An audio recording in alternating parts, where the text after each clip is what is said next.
Are you being told not to disclose your STI? Maybe Dr. Zhana told you this, or maybe another medical professional or healthcare provider or someone you love and trust. I'm here to tell you, you must disclose. In fact, in some states, it's required by law. So I'm here to shed some light on the truth. And the truth is you know when you're doing something that's not right. And so my heart goes out there to you ladies who have decided, or you decided not to disclose, or someone told you not to disclose. And then you found yourself in a position where you're so fearful of rejection, you actually went through with that advice. And you're not a bad person. And I totally understand that your fear was greater than the fear of the fear of rejection.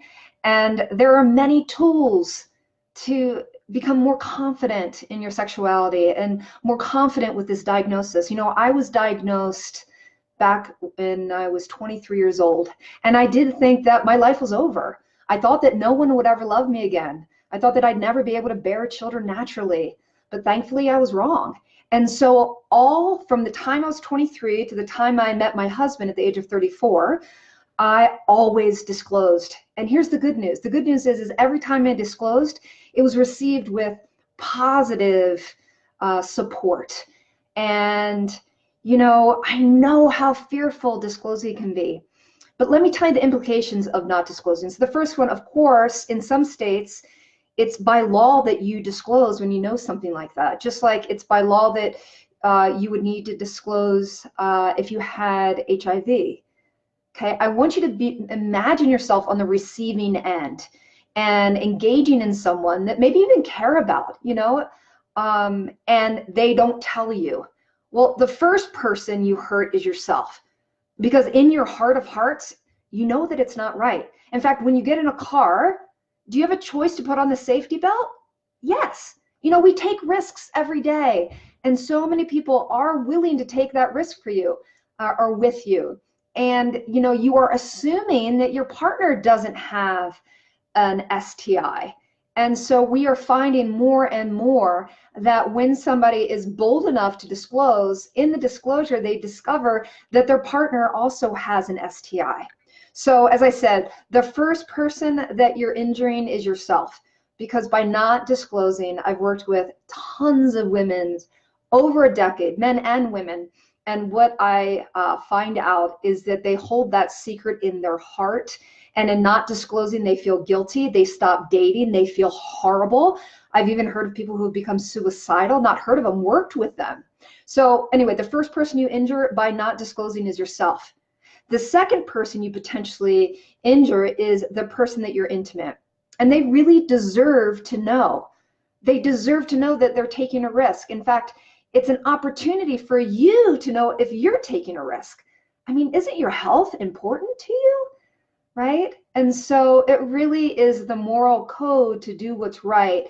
If you're asking somebody to take a risk, they have the right to say yes or no. And I will tell you, so many people are willing to take this journey with you, even if it's a one-night stand, even if you have an alternative sexual lifestyle and you're polyamorous, or, I mean, who knows? Your partner has a right to know.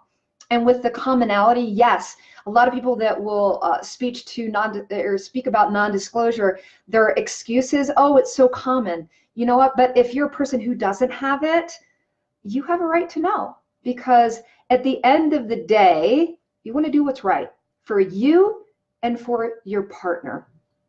Some of the other challenges, if you do pass it on without disclosing, now they have to disclose, and it is hard. It is really hard, but it doesn't have to be hard. You can learn skills. You can learn skills, so it's a step-by-step fashion. And I have this outlined actually in my online course called Foundations Course, and we break it down to 3 easy steps, and we expand upon this. We even give you templates and ideas as to what to say. And so really this is all about your health and the health that the potential partner you're about to engage in. And the other thing to note is it should be a two-way conversation. I want you to really care about your own health. And so the conversation can be short and sweet and curious about how do we proceed. You know, some people will want to go and have both parties get tested. So anyway, don't use it as an excuse when somebody tells you not to disclose, because the ramifications are not good. They're not good, right? I don't want you to have to live with that. I don't want you to have to live with your secret either. This is such a common challenge for people. So many people have STIs. If you're sexually active at some point in your life, you're going to acquire an STI. Or even if you are a person that's only been with one person, and we do hear that in our community. So having an STI doesn't mean anything about you. It just so happens you acquired a virus. Just like when you were a kid, if you had chickenpox, right? You're not still worried about the chickenpox virus that's still in your body. So the best way to break through this whole thing is through education. You know, there is a stigma out there, and for us to break it, we need to educate. So be really mindful of the people that you follow. And if someone is sharing something with you and it just doesn't feel right, like they're telling you not to disclose or what have you, follow that inner guidance, that moral code, and do what's right. If you want more information, more accurate inspirational information, I have a quick fact sheet that you can download about herpes. You can find it on my website at pinktent.com. We have a forum of women supporting women with herpes, and I'm here to support you. I want to make sure that you get the accurate inspirational information. I've also written an Amazon best-selling book, Live, Love, and Thrive with Herpes, a holistic guide for women. So there's no reason why we can't get you educated and back on course.